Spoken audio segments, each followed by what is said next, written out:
La toile était du côté de Beyrouth hier soir. Effectivement, du côté de Beyrouth, victime de 2 explosions dans la zone de son port. Mais tout de suite, une question pour vous, Boubacar. Est-ce que vous avez vu les images de cette explosion? Un peu sur CNews et I24.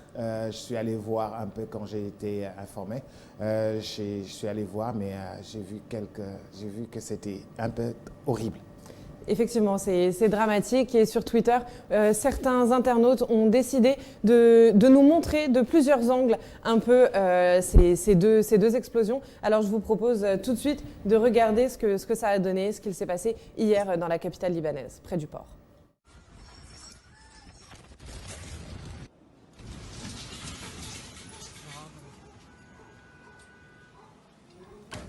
C'est énorme, vont jusqu'à créer un nuage de fumée. Certains internautes et à travers le monde, on a comparé ces 2 explosions, vous voyez, colossales à Hiroshima et Nagasaki, même si il est vrai, cette fois-ci, l'explosion n'est pas nucléaire et est moindre. Quand même, le bilan provisoire parle de 100 morts selon la Croix-Rouge et plus de 4000 blessés. 2 explosions qui ont été ressenties jusqu'à 200 km de là sur l'île de Chypre, pour vous dire à quel point elles étaient impressionnantes. On dirait l'apocalypse d'ailleurs, nous dit notre tweetos Africa. Il faut le dire, de nombreuses habitations ont été détruites, la panique dans les rues, les vitrines de 3 quartiers tout bonnement soufflées par la violence de ces déflagrations. Et puis à propos de cette explosion, la diaspora libanaise réagit, une diaspora dont la journaliste française Léa Salamé fait partie. Léa Salamé qui nous dit « Je regarde en boucle abasourdie depuis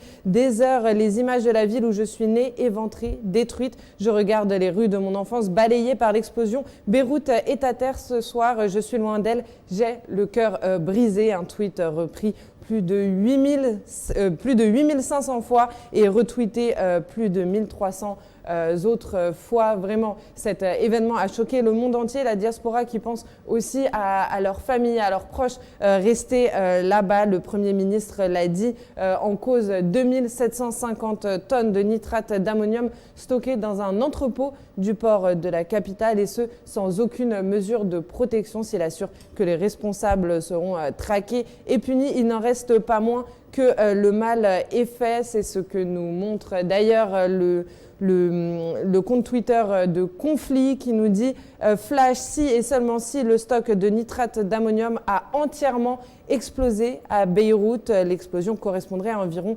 8% de la puissance de l'explosion de la bombe nucléaire larguée sur Hiroshima. Calcul détaillé en réponse. Donc les sources dans les réponses, là encore un tweet repris de nombreuses fois pour vous dire les images étaient choquantes, mais on peut faire encore pire. La seule chose, c'est que là, cette fois-ci, il s'agit d'un accident, même si à travers le monde, notamment les États-Unis, Donald Trump ont évoqué la possibilité d'un attentat. Beaucoup accusent notamment Israël qui s'est défendu, bien que Benjamin Netanyahou ait menacé le Hezbollah de représailles après l'attaque en Syrie. Pour le coup, il s'est exprimé hier. Israël n'a rien à voir avec ces explosions, donc selon les autorités israéliennes. Mais sans plus attendre, je voudrais vous faire vivre un petit peu les heures d'hier du point de vue des pères et mères de famille qui étaient présents dans la capitale libanaise. Regardez par exemple ce père qui se trouvait tout juste dans son salon avec son fils. Les images sont assez marquantes. Regardez.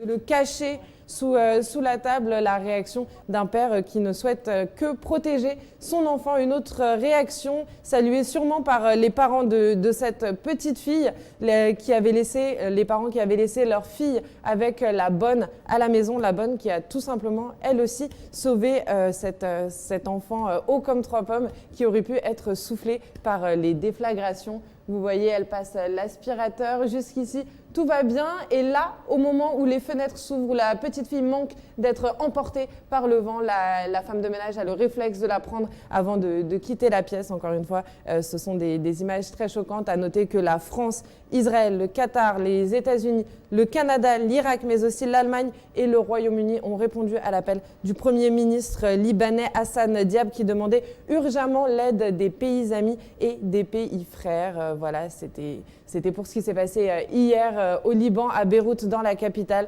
Plus de 100 morts et 4000 blessés. On pense bien entendu à tous nos compatriotes d'origine libanaise ici au Sénégal et qui doivent se demander un peu comment se porte leur pays d'origine, leurs amis, leurs familles et on est solidaires. Merci beaucoup, Kesen. Des moments difficiles pour le Liban, justement déjà frappé par la crise économique, déjà grandement frappé par la crise économique, la crise sociale et la crise politique qui secoue le Liban en plus de cette explosion. C'est très compliqué, tout en espérant que le Liban va se relever et puis va se relever de tout cela.